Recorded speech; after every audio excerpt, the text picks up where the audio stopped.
Assalamualaikum warahmatullahi wabarakatuh. Pada video kali ini kita akan bahas tentang diferensial dan hampiran.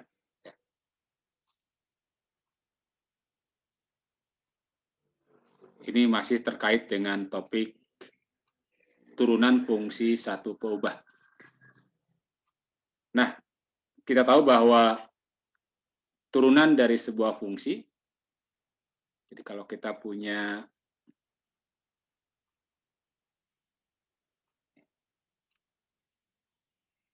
fungsi Y sebagai fungsi X, maka turunan dari fungsi ini kan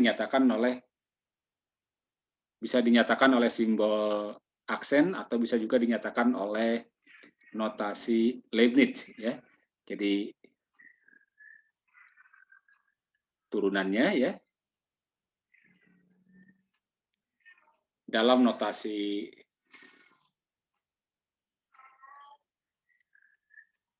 Leibniz itu kan kita tuliskan dengan dy dx, gitu kan ya. Yakni, nah, sama saja dengan f aksen x. Nah, sejauh ini kita belum memberikan makna terhadap notasi ini, ya. Nah, kita bisa memaknai ini dengan coba melihat satu grafik, misalnya, ya. Kalau kita tinjau grafik,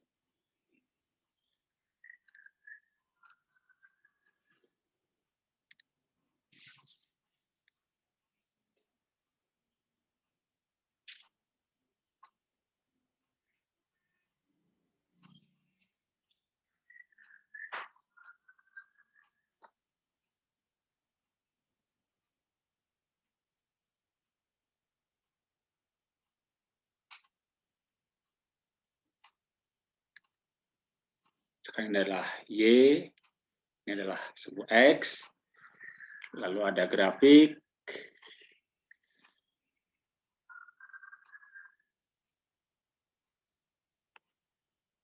Y sebagai fungsi X, Y sebagai fungsi X.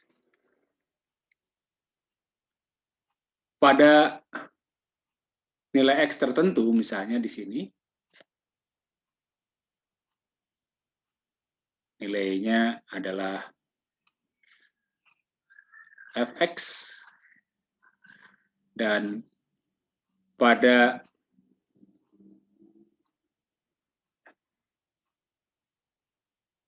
X plus delta X, nilainya adalah fx plus delta X.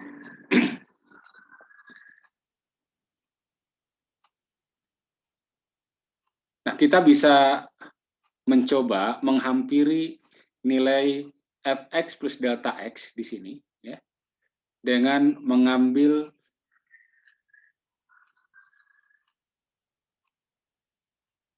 garis singgung, ya, melalui titik di sini nih, ya.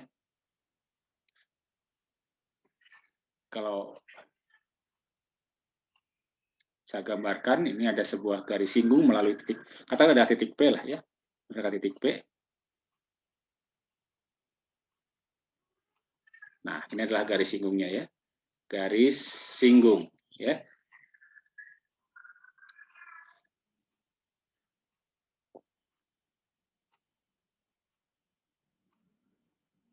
Nah, titik ini bisa didekati oleh titik yang tepat berada pada garis singgung di sini, ya. Nah, ini adalah hampirannya, ya.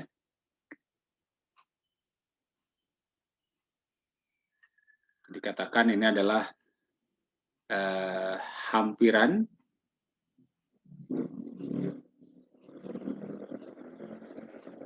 jadi F hampiran, ya, FH lah gitu, ya, dari pada saat X plus delta X.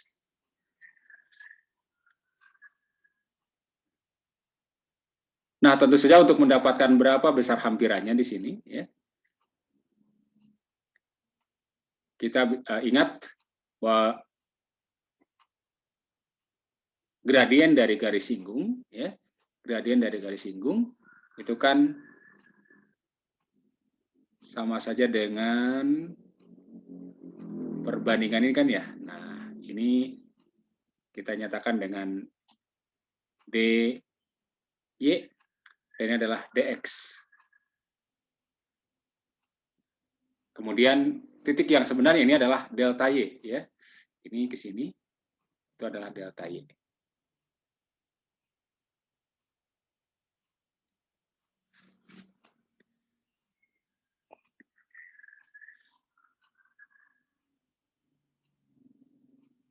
Nah, kita ingin menghampiri apa? Menghampiri delta Y oleh apa? Delta X.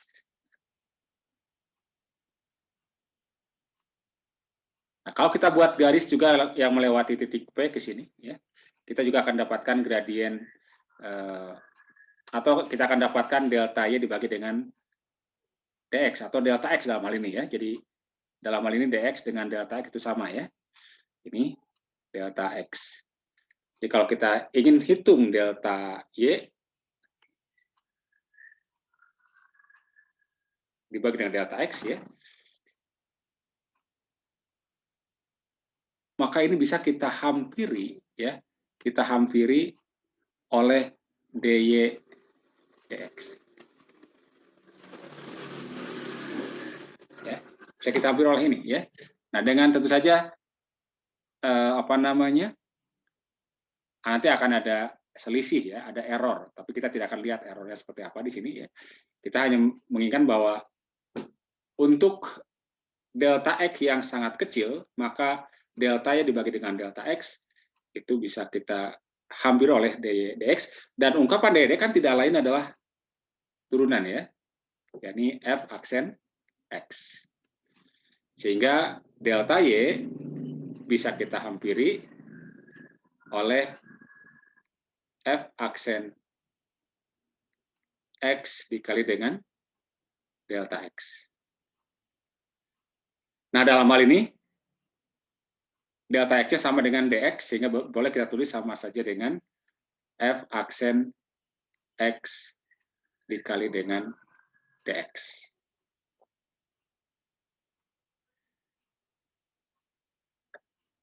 Nah, ungkapan yang ini kemudian didefinisikan sebagai diferensial dari Y, ya. Jadi didefinisikan bahwa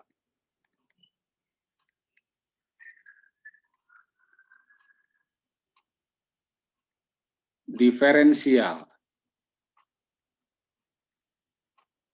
dari variabel atau peubah, ya, variabel bebas Y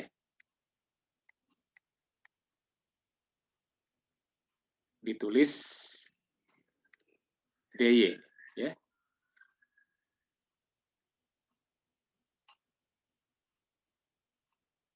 Dan variabel dan diferensial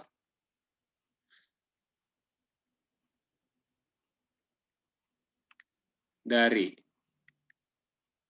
maaf, ini variabel terikat, ya, sorry, yaitu variabel terikat, ya. Kemudian diferensial dari variabel bebas X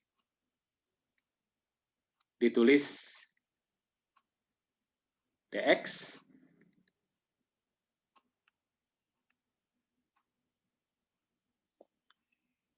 kita bisa tuliskan di sini bahwa yang ini nih, f aksen X dx itu menjadi dy, ini tidak lain dy, ya, yakni f aksen X dx.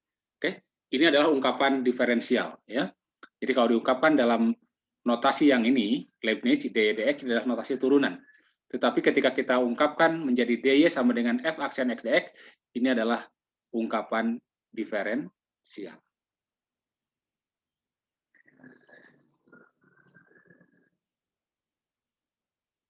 Nah, dari ungkapan ini kemudian kita bisa mendapatkan hampiran, ya, kalau dari sini, ya, bahwa hampiran nilai fx plus delta X, ya.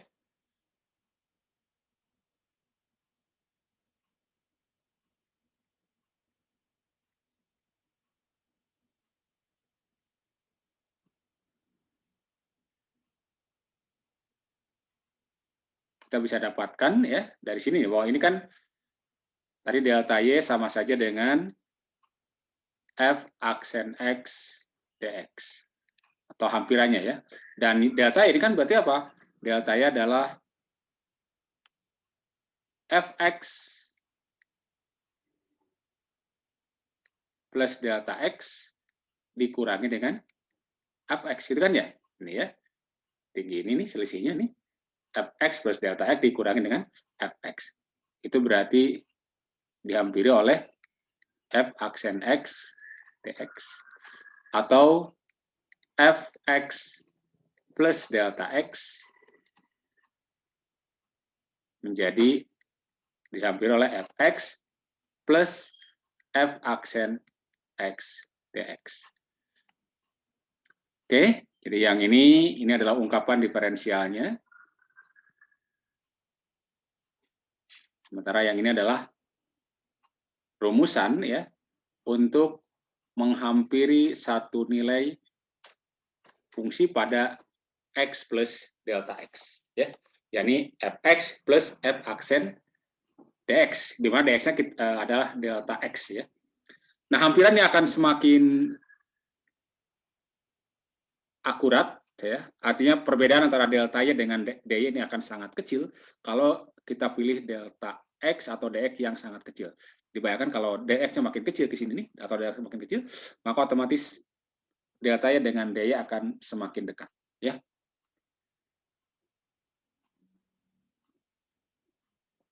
Oke, kita lihat contohnya ya.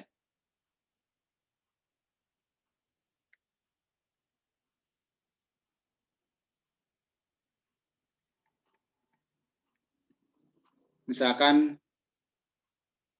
tentukan diferensial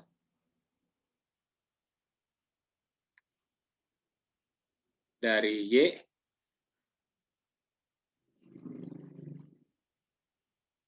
jika diketahui ya.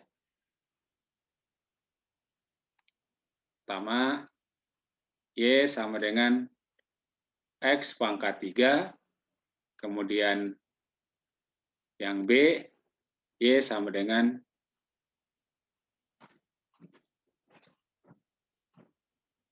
misalkan X plus 1 pangkat 2, dan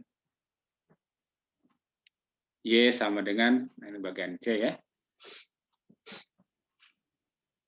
Y sama dengan sin 2X.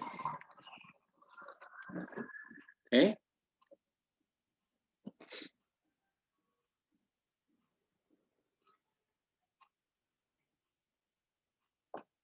Nah, kita tinggal ingat bahwa tadi dy sama saja dengan F aksen X dx ya. Jadi atau dy sama dengan F aksen X dx.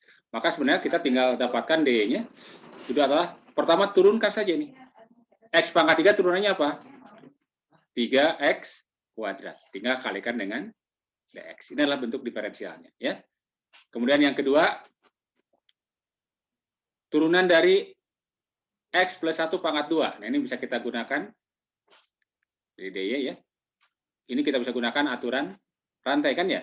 2-nya turun dulu, berarti 2 kali dengan X plus 1 dikalikan dengan turunan dari X plus 1. Turunan dari X plus 1 adalah 1 kan ya? Berarti ini turunan ini adalah 2X plus 1. Tinggal kalikan dengan dx. Demikian pula yang ketiga ya. dy berarti kita tinggal turunkan sin 2x. Kembali menggunakan aturan rantai ya. Tinggal berarti turunan dari sin x adalah cos x kan ya. Berarti ini cos 2x. Nah, kalikan dengan turunan dari 2x ya, ini 2. Tinggal jangan lupa kalikan dengan apa? dx. Jadi sebenarnya seolah-olah begini, kita dapatkan dy dx sama dengan 3x kuadrat, maka dy sama dengan, nah dx-nya pindahkan ke ruas kanan. Ya. Itu cara mencari diferensial. Oke?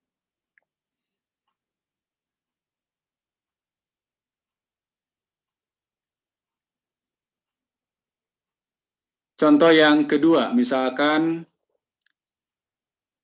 hampiri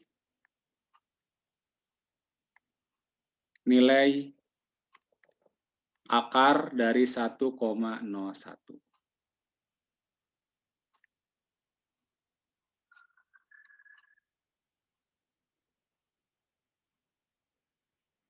Nah, tentu saja dalam hal ini kita tidak gunakan kalkulator, ya. Kita akan coba gunakan rumus yang sudah tadi kita dapatkan, ya. Di sini, ya, yang kita bisa langsung tahu bahwa akar 1 itu kan 1. Ya, akar 1 itu adalah 1. Nah, kita bisa bayangkan bahwa 1,01 kan sama saja dengan 1 ditambah dengan 0,01. Dan bentuk fungsi yang kita pilih itu sesuai dengan ini kan bentuk akar, ya. Jadi kita pilih bahwa